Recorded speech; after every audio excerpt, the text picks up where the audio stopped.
অমরকেশে বইমেলা ২০২৫ খবরের কাগজ লেখক আড্ডার পক্ষ থেকে সবাইকে আমন্ত্রণ জানাচ্ছি। লেখক আড্ডায় আজকে আড্ডা দেব বিশিষ্ট কথা সাহিত্যিক মোহিত কামালের সঙ্গে। মোহিত কামাল ভাই, এবারের বইমেলা আপনার কাছে কেমন লাগছে? বইমেলা আমি গত ৩৭ বছর ধরে আসি বইমেলাতে, কোনো বইমেলায় ইনশাল্লাহ মিস করি নাই।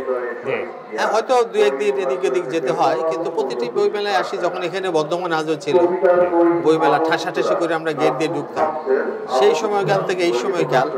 তো প্রতিটি বইমেলা আমার কাছে আমি নতুন নতুন অনেক কিছু আবিষ্কার করি। এবারের বইমেলাতে আমি যদি মনে করি যে পার্থক্য কী, আমি দেখছি যে নানা সংকট, নানা সমস্যা উতরিয়ে মানুষ বইমেলা আসছে। আপনি দেখেন আজকে বইমেলায় মানব জোয়ার চলছে। তো চাই, ভেতর থেকে চাই যে কোনো উপায়ে বইমেলা যেন একটু শান্তিতে থাকে। নানা সংকট থাকবে, ঘরে ঘরে ভাই ভাই ঝগড়া হয়, পাড়ায় পাড়ায় দলে দলে ঝগড়া হয়, রাজনৈতিক ঝগড়া তো আছে, মতাদর্শের ঝগড়া আছে, থাকবে। কিন্তু আমি চাই বইমেলাকে যেন এই ঝগড়া মুক্ত থাকে, সংকট মুক্ত থাকে, এবং যে কোনো ধরনের অশুভ তৎপরতা থেকে বইমেলা যেন মুক্ত থাকে। আমরা সেটা চাই, যাতে মানুষের ভেতর কোনো ইনহিবিশন না আসে, বাধা না আসে বইমেলা যাওয়ার জন্য। পরিবার ভিত্তিক মানুষ বইমেলা আসতো, ছেলে পেলে স্বামী স্ত্রী হাত ধরাধরি ঘুরতো। আমার খুব সূক্ষ্ম অবজারভেশন, এবার পরিবার কম আসছে। আর পরিবার যখন মেলায় আসে তখন সব ধরনের বই বিক্রি হয়, শিশুদের বিক্রি হয়, বড়দের বই বিক্রি হয়। এটা আমার দীর্ঘদিনের অবজারভেশন। আমি সেভাবে ফেসবুকে পোস্ট দিয়ে থাকি যে পরিবার ঘরে মেলায় আসুন, বই কিনুন, ঘরে ঘরে লাইব্রেরি গড়ে তুলুন। এই লাইব্রেরি গড়ে তুললে ছেলেরা মুঠোফোনমুখী হবে না, বইমুখী হবে, নতুন প্রজন্মকে বইমুখী করে তুলুন। এইভাবে আমি পোস্ট দিয়ে থাকি। তো সে অর্থে আমি দেখতাম প্রতি বছর ফ্যামিলি, বাচ্চা, তার বাবা মা ভাই বোন দল বেঁধে বই মেলা আসে। এবার একটু কম, 15 দিনের মাথায় আমি দেখছি তেমন আমি চোখে পড়ে নাই। মাঝখানে দুদিন একটু বইমেলাতে সংকট গেছে, আবার একদিন আরেকটা দুটো স্টল নিয়ে একটি সংকট তৈরি হয়েছে। সুতরাং এই সংকটগুলো উতরে আমরা যেন একটু ভালো থাকতে পারি বইমেলাতে, এটা আশা করি। এবারের বইমেলাতে আপনার নতুন কি বই আসছে? বইমেলাতে অবশ্যই নতুন বই বের হয়, কিন্তু এবার আমার একটু ভিন্ন রকম কাজ হয়েছে। যেমন আমার শ্রেষ্ঠ গল্প বেরিয়েছে বিদ্যা প্রকাশ থেকে। এটা আমার প্রায় শতখানিক গল্প থেকে বাছাই করেছে সৈকত হাবিব। ও একটা সাহিত্য বিশ্লেষক, এবং সেটার ফ্ল্যাপটা লিখে দিয়েছে আমাদের আরেক কথা সাহিত্যিক হরিশঙ্কর চন্দ্র দাস। তো ওনারা দুটো মিলিয়ে আমার এই বইটাকে এনেছে, শ্রেষ্ঠ গল্প এই বইটি। এটা আমরা একটু দেখাতে পারি, এটা বিদ্যা প্রকাশ থেকে এসেছে। আর এই যে বইটি আপনি দেখছেন, এটা না, এটা আসলে একদম নতুন সংস্করণ, একদম নতুন করে লেখা হচ্ছে, একটা অধ্যায় নতুনভাবে যুক্ত হয়েছে, ত্রয়োদশ মুদ্রণ এসেছে এটা, এবং এটাও বিদ্যা প্রকাশ থেকে এসেছে। আর এখানে আমার দুটো কিশোর উপন্যাস সমগ্র একসাথে দেখেন, দুটো সমগ্র বাতিঘর থেকে এনেছে। আমার মোট 12টা কিশোর উপন্যাস আছে, সেখান থেকে 60টা কিশোর উপন্যাস তারা বাছাই করে 2 খণ্ডে এনেছে, যদি চলে আরও ভবিষ্যতে আনবে। তো এগুলি আমার কাজ। আর একটা বই হচ্ছে একটা নজরুলকে নিয়ে, আমি নজরুলের ধূমকেতু নিয়ে, আপনি জানেন যে আমি একটা পত্রিকা করি শব্দঘর, একটা বিশেষ সংখ্যা করেছিলাম, সেখানে ধূমকেতু নিয়ে অনেক ভালো ভালো প্রবন্ধ এসেছিল।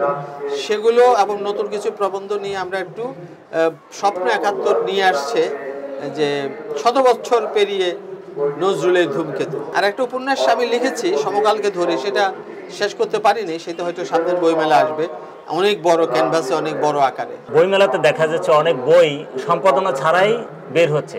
এই ক্ষেত্রে প্রকাশকদের কতটুকু ভূমিকা আছে একটা সম্পাদনার ব্যাপারে, বা লেখকের কতটুকু দায় আছে? বিশ্বজুড়ে প্রত্যেকটা প্রকাশকের আলাদা সম্পাদনা পর্ষদ থাকে।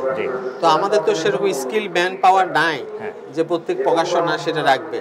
কিন্তু অনেক প্রফেশনাল বডি, এজেন্সি বা প্রতিষ্ঠান বা ব্যক্তি পর্যায়ে সম্পাদনা করে থাকে তারা প্রফেশনালি। তো সেরকম আমি মনে করি যারা সম্পাদনার কাজ করে প্রত্যেক প্রকাশকের তাদের সুবিধা নেওয়া উচিত। সেখানে যে লগ্নি হবে সেটাকে বইয়ের সাথে রাখতে হবে, কারণ সম্পাদনাটা অত্যন্ত গুরুত্বপূর্ণ। বইয়ের জগৎকে আমরা যতই আলোকিত করতে চাই, ভুল থাকলে আমরা অন্ধকারে ডুবে যাব। সুতরাং সম্পাদনা পর্ষদ থাকা খুবই গুরুত্বপূর্ণ, এবং এটি অবশ্যই একজন প্রকাশকের তো দায়িত্ব আছে, লেখকেরও দায়িত্ব কম না। লেখক যেমন আমি আমার কাজটা একটু আগে বললাম যে আমার বই বাছাই করেছে আরেকজন সম্পাদক, সাহিত্য সম্পাদক, এবং এটার ফ্ল্যাপ লিখে দিয়েছেন আরেকজন কথা সাহিত্যিক। তারা পড়েছেন, ভুল ত্রুটি দেখেছেন, সংশোধন করেছেন, তারপরে বইটা এসেছে। তো আমি মনে করি প্রত্যেক লেখকও তাদের পছন্দনীয় সম্পাদকের কাছ থেকে বইটা এডিট করিয়ে নিতে পারেন, তারপরে তিনি প্রকাশককে দিতে পারেন, তাহলে প্রকাশকের উপর চাপ কমে যায়, আর্থিক চাপটা কমে যায়।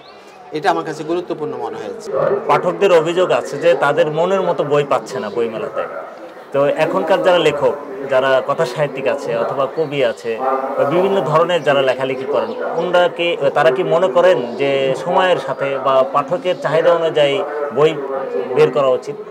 না, সেটা যুগে যুগে ঘটেছে, কিন্তু পাঠকের চাহিদাকে মূল্যায়ন করে বই লেখা হয়েছে। এখনকার যুগের যে ট্রেন্ড, প্রযুক্তির যে উৎকর্ষ যুগের, সেই ট্রেন্ডের মধ্যে আমরা দেখছি হরর বই, অতিপ্রাকৃত বই বা এই ধরনের বইগুলো একটু বেশি চলছে। হয়তো এই প্রজন্মের পাঠক সেটা চাচ্ছে এখন, সেজন্য এটা বেশি চলছে। কিন্তু ভালো বই লেখা হচ্ছে না, বা ভালো বই কোনটা সেটা ভালো বই নির্ধারণ করবে কে? 1000 বই বাইর হলো, 3000 বই বাইর হলো, আমি ওখানে ভালো বই নির্বাচন করব কিভাবে? আমি কিভাবে জানবো যে বইটা ভালো? আমি তো সব বই পড়বো না। যদি আমি সব বই না পড়ি, আমি বলতে পারি না বইটা ভালো হবে খারাপ।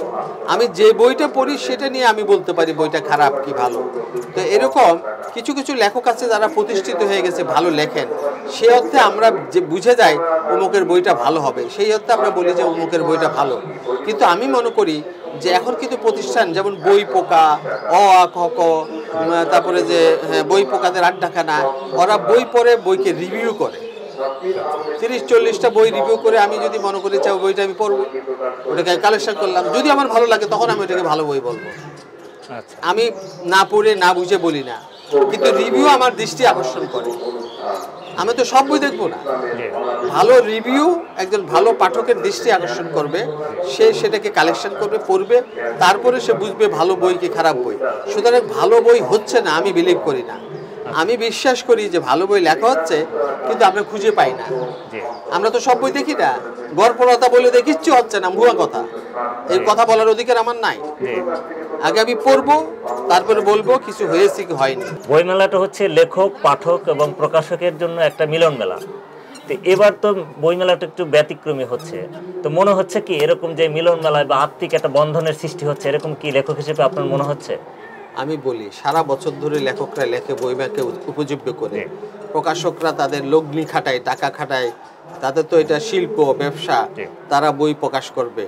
এবং আগ্রহী পাঠকরা অপেক্ষা করে সারা বাংলাদেশ থেকে, এমনকি বিশ্বজুড়ে বিভিন্ন বাংলা ভাষাভাষীরা এই উপলক্ষে দেশে আসে, বইমেলা ঘুরে। সুতরাং সবার একটা প্রাণের জায়গায় বইমেলা। তো আমি চাই যতই আমাদের ঘাটতি থাকুক না কেন, যত আমাদের মধ্যে মতভেদ, মত বৈষম্য থাকুক না কেন, আমরা যেন বইমেলায় এসে সবাই এক হয়ে যায়, পাঠক হয়ে যায়, লেখক হয়ে যায়, প্রকাশক হয়ে যায়। আমরা বিভাজন চাই না। আমরা চাই যে বইমেলাটা আনন্দময় থাকুক, বইমেলার মধ্যে কোনো বিভাজন না থাকুক, বইমেলাটা সুন্দরভাবে পরিচালিত হোক। এখন বইমেলা কি প্রাণের মেলা হয়ে গড়ে উঠছে? এক একজনের দৃষ্টিভঙ্গি এক এক রকম। যেমন আমি বিদ্যা প্রকাশে বসি, এখানে সবাই মুজিবুর রহমান খোকার সাথে, উনি বনেদি সৃজনশীল প্রকাশক, সব প্রকাশকরা আসে, সব পুরনো লেখকরা আসে, আইসা ওনার সাথে শুভেচ্ছা বিনিময় করে। ফাঁকে আমি একটু থাকি, আমার সাথেও একটু পরিচয় হয়। সবখানে তো আমার যাওয়ার সৌভাগ্য হচ্ছে না। অন্য প্রকাশকের ওখানে কীরকম লেখকরা আসছে কি না ঠিক বলতে পারছি না, তবে শুনতে পাচ্ছি অনেক লেখক আসছেন না, অভিমান করে আসছেন না, মনে করছেন যে বইমেলাটা তাদের প্রাণের মেলা হচ্ছে না। এটা যার যার ব্যাপার, কিন্তু আমার কাছে ভালো লাগছে। আচ্ছা, আগামী বইমেলাটা আপনি কি কেমন দেখতে চান? আমি আগামী বইমেলাকে চাই যে এই বইমেলার যে বিচ্যুতিগুলি আছে, এই বইমেলার যে ঘাটতিগুলি আছে, সেটা আমরা আবিষ্কার করব এবং আগামী বইমেলাতে সেটা আমরা সংশোধন করব। এবং আমি চাই আগামী বইমেলায় যে বইগুলো বের হবে, আপনি যেটা তুলেছেন, নির্ভুল বই বের হবে, সম্পাদনার মধ্যে বের হবে, এবং আমরা যেন বইয়ের মাধ্যমে, শব্দের মাধ্যমে গোষ্ঠীবদ্ধ কাউকে আক্রমণ না করি, ব্যক্তি বিশেষকে ছোট বা অপমান না করি, সেরকম বই বাইর হবে এবং আমাদেরকে আলোকিত করবে, সেরকম বই চাই। ওকে, তো অনেক ধন্যবাদ। খবরের কাগজের পক্ষ থেকে আপনাকে অনেক ধন্যবাদ জানাই। প্রিয় দর্শক, লেখক আড্ডায় আজকের মতন বিদায় নিচ্ছি আমি সঞ্জিত সকাল। আগামীকাল দেখা হবে নতুন কোনো অতিথির সঙ্গে। প্রতিদিন চোখ রাখুন খবরের কাগজ লেখক আড্ডায়। খবরের কাগজ, নিখাত, নির্ভীক, নিরপেক্ষ।